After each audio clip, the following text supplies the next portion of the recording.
Hey there, guys. Busted Billets back again, and I'm going to shoot a video here that I've been wanting to shoot for about 2 years now. Actually, a little over 2 years. Ever since my 2016 deer season, and it happened to be quite the memorable season for me. I was fortunate enough that I had opportunity and harvested two really spectacular deer. Um, First one I got during regular season with a rifle, and it was a gorgeous 12 pointer that scored right at 140. And the second, I got a really nice 13 pointer that scored in at 166 and 5/8. Non-typical, but I was completely ecstatic with the first one, and then later in the season to have the opportunity of harvesting the other one was just absolutely unbelievable. But we're gonna get the camera spun around here and let you guys check them out. I just finally got the second one back from the taxidermist, and I'm lucky enough to have a cousin who is a taxidermist. But I get good discounts on it, and he does the work for me. And only downside is I have to wait for him to finish up all of his full-time paying customers and stuff. But quality is well worth the wait, and can't thank him enough for all the work that he does for me. But we're going to get the camera spun around here and let you guys check out the two deer that I got.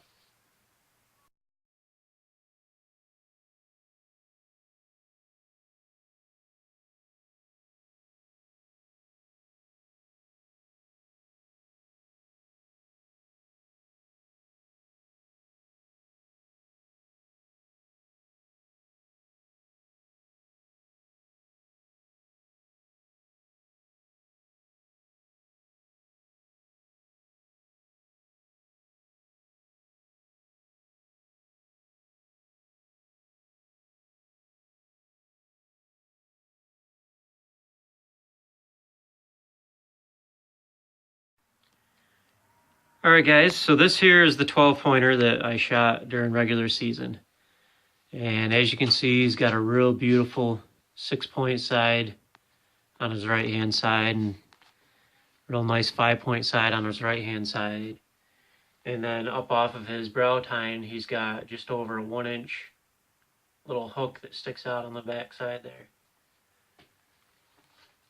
I shot this deer on Thanksgiving morning, and I can remember it was really nasty, wet, raining, kind of spitting a little bit of snow here and there, and didn't really see too much that morning. Remember seeing a small little 6-pointer that came through first thing, and I happened to let him walk. And then a little later on, there was a doe and a yearling that came through and bedded in the thicket about 100 yards out in front of me. So the day passed, and I decided that I was going to get down and walk up, see if I could get a shot at the doe. And I happened to jump them up, and they ran through the thicket and came out in the field and pulled the gun up, had the crosshairs on the doe, and she was kind of running really, really hard away and didn't really feel comfortable taking that shot.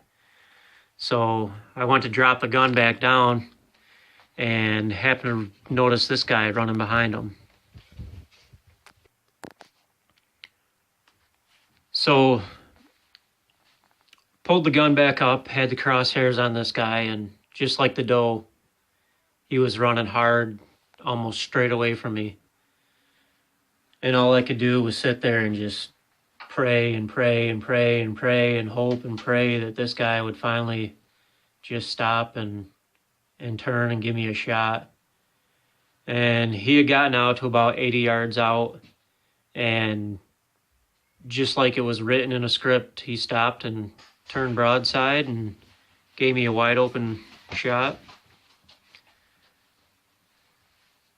So I settled the crosshairs right behind his shoulder, pulled the trigger, and watched him run off across the field to the next hedgerow, and he went out of sight, and ended up going a little bit later on and found a blood trail, followed it, and he was laying right there. And I had this guy scored, and he scores right at 140 inches with deductions. So that, at that point in time, was the largest deer that I've ever shot. So then we go a little bit later into the season, back down into the towards the end of muzzleloader season, and I happened to harvest another really nice buck that, unbeknownst to me, would become a 4-year saga with this deer. And this is a 13-pointer that I shot, and as you can tell, he's got some junk kind of sticking off in a bunch of different directions, and it's got a drop tine on his right-hand side. But definitely a big character deer. A lot of extra little points kind of sticking off.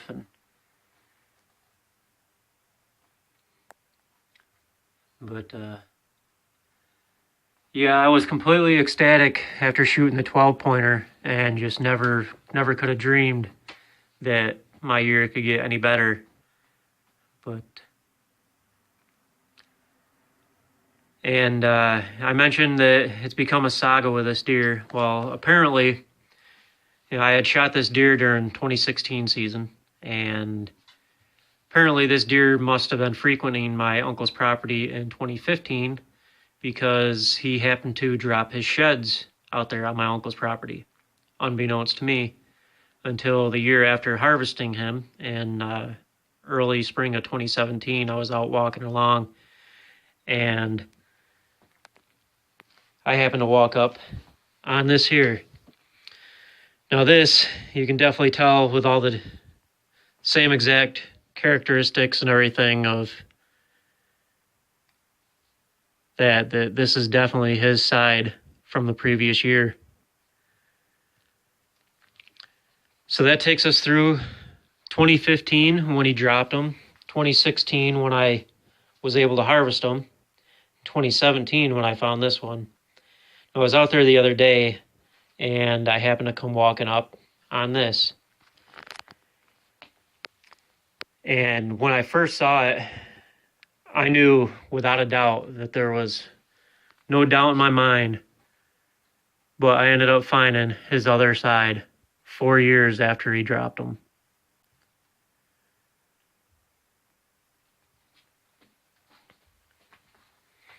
So I didn't think that anything could get any better after harvesting those 2 deer. And then to cap it all off, to find both of his sheds from the year before I had shot them is just absolutely unbelievable. But yeah, so there you guys go. That is my my 2016 deer season, and a season that I definitely will never forget. So we'll get this video posted, and I'll throw some pictures on there for you guys so you can see. And yeah, let me know what you guys think.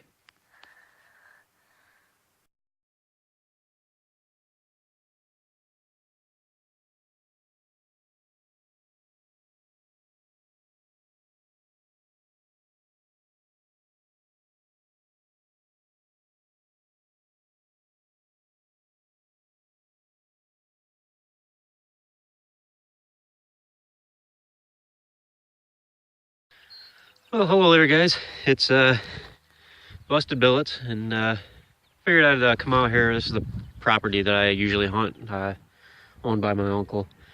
About 11.5 acres, and figured I'd walk around and see if I can find any sheds here while we don't have any snow cover. And as soon as I get done with this, then we're probably going to be hitting the field and looking for some artifacts, and if we find anything, we'll get back to you.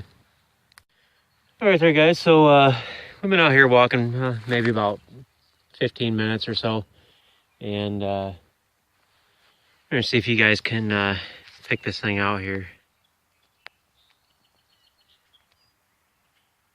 don't know if you guys can see this or not, but looks like we got our first one. Doesn't look too bad. We'll walk over there and see what we got.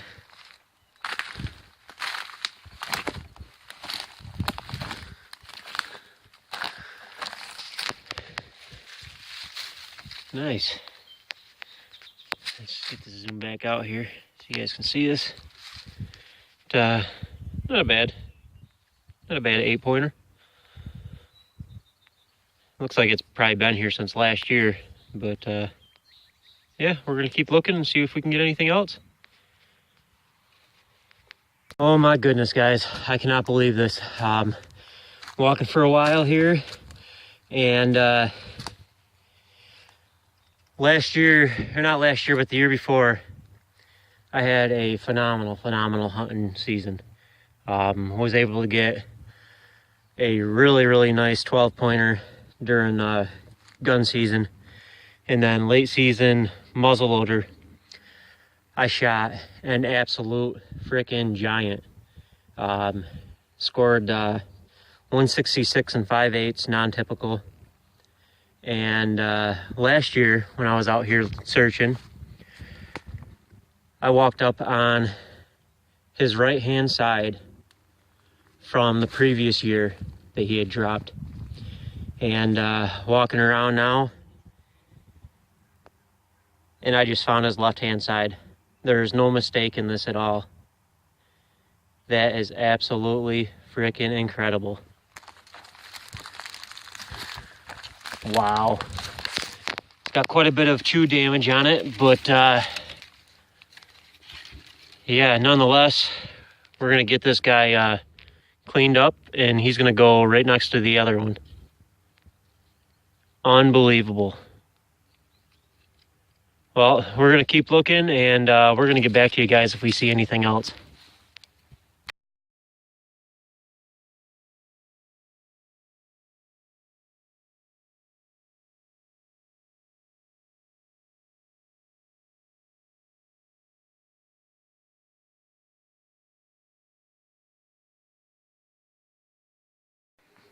Hey there, guys. So I hope you all enjoyed watching this video.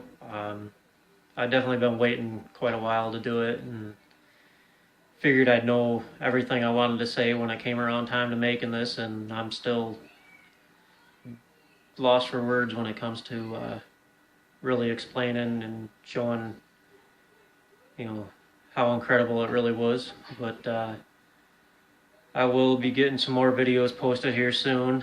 Things have been kind of hectic and crazy lately, but starting to mellow out a little bit. And as soon as we get a little bit more warmer temperatures, we'll start getting out again.